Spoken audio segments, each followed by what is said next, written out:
राम हमारे हृदय में है, हमारे जीवन में है। हम ग्रामवासी जब कभी अनाज तौलते हैं या कुछ भी गिनती करते हैं तो पहले एक नहीं बोलते, क्या बोलते हैं? राम। हमारे घर में बेटा बेटी होते हैं लेकिन गीत राम के गाए जाते हैं। विवाह बच्चों के होते हैं लेकिन गीत राम के गाए जाते हैं। हमारे जीवन में जो समस्या आवे तो हे राम, समस्या आवे तो भी हे राम। एक बड़ा प्रचलित शब्द है कि जब कोई बीमार हो तो लोग उससे पूछते हैं भैया क्या हाल है, बोले बेराम है। कहा जाता ना बेराम है। और जब ठीक हो गए तब अब कैसे हो?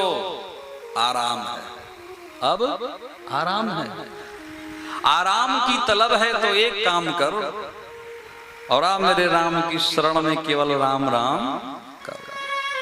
दुख में भी राम है। ये वृंदावन वासी तो अब राधे राधे बोलना शुरू किया। राधे राधे तो अब बोल रहे हैं। आप अपने दिमाग पे जोर डालिए, सोचिए कि जब राधा जी और कृष्ण जी मिलते होंगे तो वो क्या कहते होंगे? एक दूसरे से राम राम ही कहते होंगे। तो ये राम राम हमारे हृदय में है, हमारे परिवार में है। जीते जी राम राम।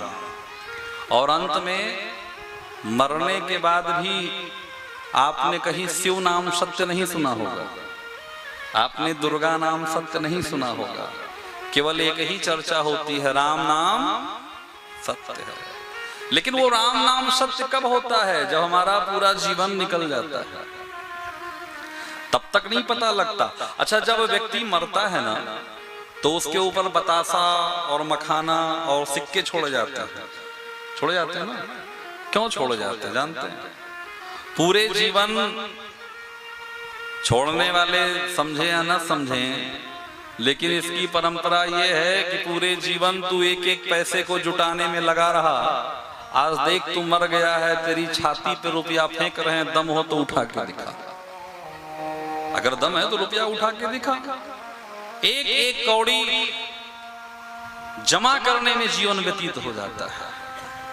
राम आराम में है, राम विश्राम में है, राम कण-कण में है। हर व्यक्ति राम के बारे में जानता है, कौन नहीं जानता? जिसे देखो वही ज्ञानी है। किसी ने किसी शराबी से पूछा शराब क्यों पीते? शराब पीने वाले ने कहा इसमें क्या खराबी है? बोले खराबी नहीं है।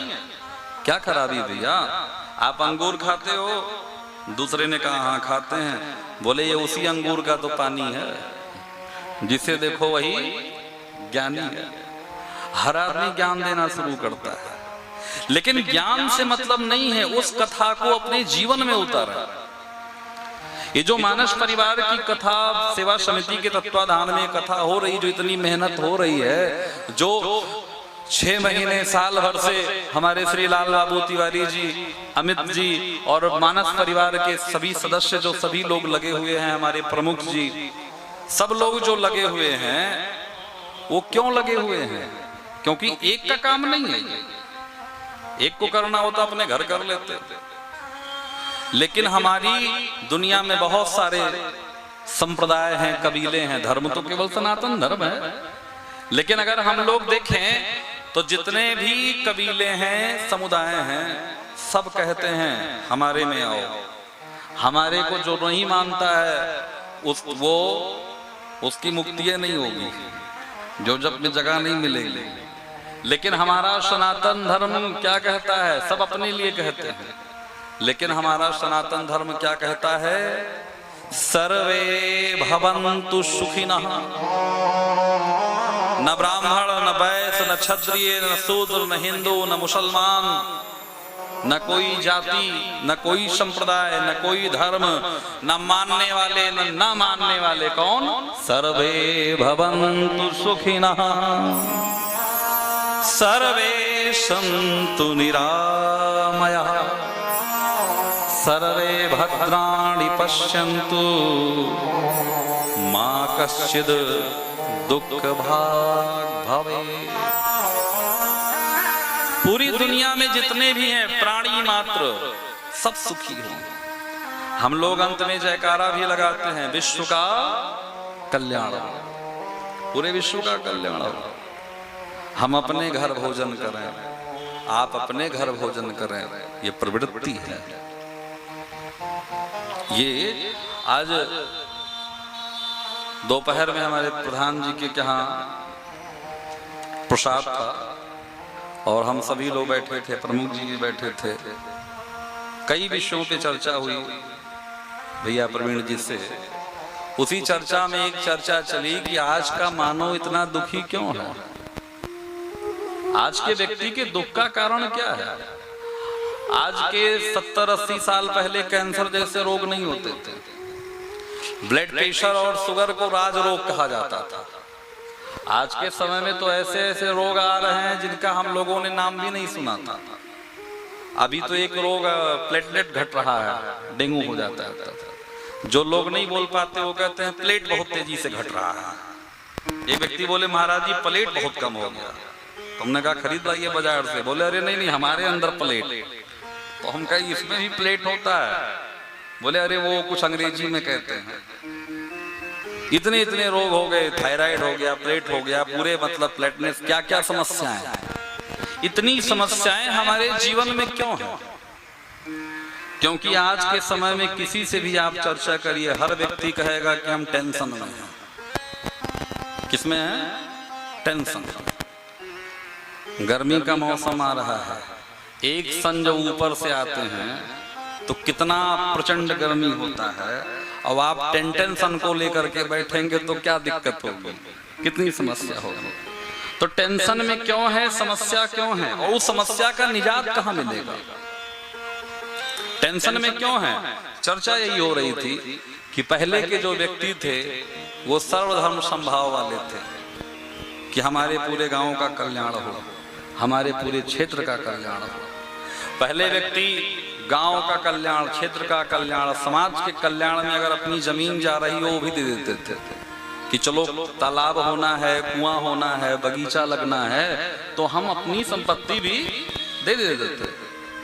आज का व्यक्ति सोचता है केवल हम सुखी रहें। 2 फुट जगह छोड़ने से अगर रोड चौड़ी हो जाए, लोगों को आराम आने जाने में हो जाए तो व्यक्ति कहता है इससे हमारा क्या लाभ। 1 इंच कोई नहीं छोड़ना चाहता, 1 इंच कोई छोड़ना चाहता। दुख होने का यही कारण है।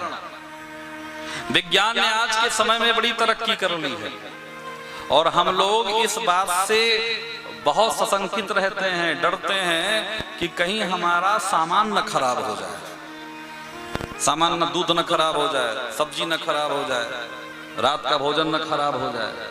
तो विज्ञान ने तरक्की किया और हमें रेफ्रिजरेटर दे दिया, फ्रिज। रात में हम फ्रिज में दूध रख लेते हैं, सब्जी रख लेते हैं, भोजन रख लेते हैं, वो खराब नहीं होता।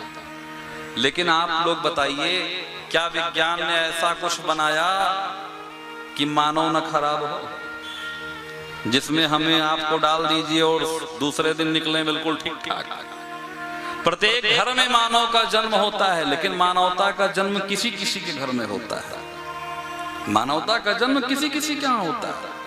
मानव न खराब हो इसके लिए कोई व्यवस्था नहीं है, जबकि दूध भी खराब होने से बच सकता है, सब्जी भी खराब होने से बच सकती है। जरूरत है तो सबसे पहले आप खराब होने से बचें। और हम खराब होने से कैसे बचेंगे, उसके लिए है ये रामचरितमानस की कथा। हम खराब होने से कैसे बचेंगे, इसके लिए है ये मानस की कथा को मानस में उतारा जाए। ये कथा एक जगह भी हो सकती थी, घर पे भी हो सकती थी, लेकिन पूरे समाज के लिए कथा करने का क्या मतलब है? ये मानस परिवार समिति का उद्देश्य क्या है? मानस परिवार सेवा समिति का केवल एक ही उद्देश्य है कि जन जन के हृदय में राम जी बसें, जन जन के मानस में राम बसें। क्योंकि राम को भगवान न मानिए, मैं कहता हूँ छोड़ दीजिए, मत मानिए आप लोग भगवान, राम जी को इंसान ही मान लीजिए। जो राम जी ने किया है वही जीवन में उतार लीजिए। निश्चित है जिस दिन से आप उतारना शुरू करेंगे उसी दिन से आपके जीवन में थोड़ा थोड़ा परिवर्तन आना शुरू हो जाएगा, शुरू हो जाएगा। भगवान की दिनचर्या देखिए, प्रातः काल उठकर रघुनाथा माता पिता गुरु ना वही माथा। अपने बच्चों को शिक्षा दीजिए, खुद भी शिक्षित होइए, गुड मॉर्निंग की परंपरा को बंद करिए। आज के समय में तो हम लोग भारतीय रह नहीं गए, अंग्रेज बन नहीं पाए। भाषा कोई भी गलत नहीं है, लेकिन आप देखो हिंदी भाषा छोटा आ से अमरूद, बड़े आ से आम से शुरू होता है और अंत में देखिए छात्र ज्ञान, ज्ञानी बना के छोड़ता है। और इंग्लिश ए फॉर एप्पल से शुरू होता है और अंत में जेड फॉर जेब्रा, जेब्रा बना के छोड़ता है। इसलिए मानस में राम जी को लाइए। और राम जी मानस में कब आएंगे? कथाओं को सुनते रहिए, बैठते रहिए, जाते रहिए, एकाएक नहीं होगा। बहुत लोग मिलते हैं, महाराज जी कैसे हो जाएगा सर, कुछ ऐसी विधा बताइए कि सब ठीक हो जाएगा। ऐसा कोई जादू की झप्पी नहीं है। लेकिन आज के समय में हर व्यक्ति मुश्किल परस्त है। हम उस मंदिर में दर्शन करना चाहते हैं जिस मंदिर में लंबी लाइन लगी हो। हम उस देवालय में जाना चाहते हैं जहां हम लोग बिल्कुल सबसे पहले वहां पे हम लोग अपना नाम लिखवा करके रजिस्ट्रेशन करवाएं और वहां जाकर के फोटो लें, सेल्फी विद देवघर। हमारी माँ भगवती महाकाली बैठी हैं, शक्ति की देवी है। और मैं बड़ा साधुवाद धन्यवाद श्री प्रवीण कुमार सिंह जी को देना चाहूंगा कि अब की भगवान का सुंदर दिव्य भव्य मंदिर आपने बनवा दिया। एक बार जोरदार ताली आपके लिए, भव्य दिव्य। हमारे माता भगवती में, माँ काली में जितनी शक्ति है उतनी दुनिया में कहीं नहीं है। लेकिन आप यहाँ छोड़ के वैष्णो देवी जाना चाहोगे, वैष्णो देवी में भी यही है, दूसरी नहीं है। आपके बगल में जो शिवाला है वही शिवाला आपको केदारनाथ में भी मिलेंगे। लेकिन हम लोग मुश्किल परस्त लोग हैं। जिस उस कथा में जाना चाहेंगे जिस कथा में बड़ी भीड़ हो, लोग धक्का देते रहें, बड़े जोश के साथ लोग बताते हैं। महाराष्ट्र में कथा हो रही थी शिव महापुराण की। एक भैया आए, बताए, बोले कि अमुक व्यक्ति की कथा चल रही थी, महाराज जी आरती करने का 11,000 रुपए है मंच पे और हम सबसे पहले आरती किए जाकर के। वो तो केवल 51 आदमी लेते हैं 11-11 हजार के मंच पे। हमने कहा वाह भाई, लेकिन व्यक्ति वहीं जाना पसंद करता है, वहीं, क्योंकि मुश्किल परस्त लोग हैं। जब तक हम एक दूसरे से धक्का नहीं खाएंगे, लड़ेंगे नहीं, तब तक हमें दर्शन करने का आनंद नहीं मिलेगा। इन सब चीजों से बाहर आइए। अगर आपके मन में राम नहीं है, आपके विचारों में राम नहीं है, आप जो करते हैं आपकी करनी में, आपकी कथनी में राम नहीं है, तो जो कचड़ा आप यहाँ मर्यादपुर में कर रहे हैं, मऊ में कर रहे हैं, वही कचड़ा जाके अयोध्या में भी करेंगे, वही विचारों का कचड़ा करेंगे। ये भगवान की कथा क्यों है? आज प्रथम दिवस से हम लोग महात्मा की चर्चा करेंगे। ये भगवान की कथा क्यों है? ये भगवान की कथा है मन को शुद्ध करने के लिए। और केवल मन शुद्ध हो जाए तो क्या होगा? कबीरा मन निर्मल भया, बसे गंग के तीर, पीछे पीछे हरि फिरे, कहत कबीर कबीर। और ये मन कैसे निर्मल होगा? राम कथा रूपी गंगा में स्नान कर। मन कैसे निर्मल होगा? भजन करने से। बोले जय श्री राम।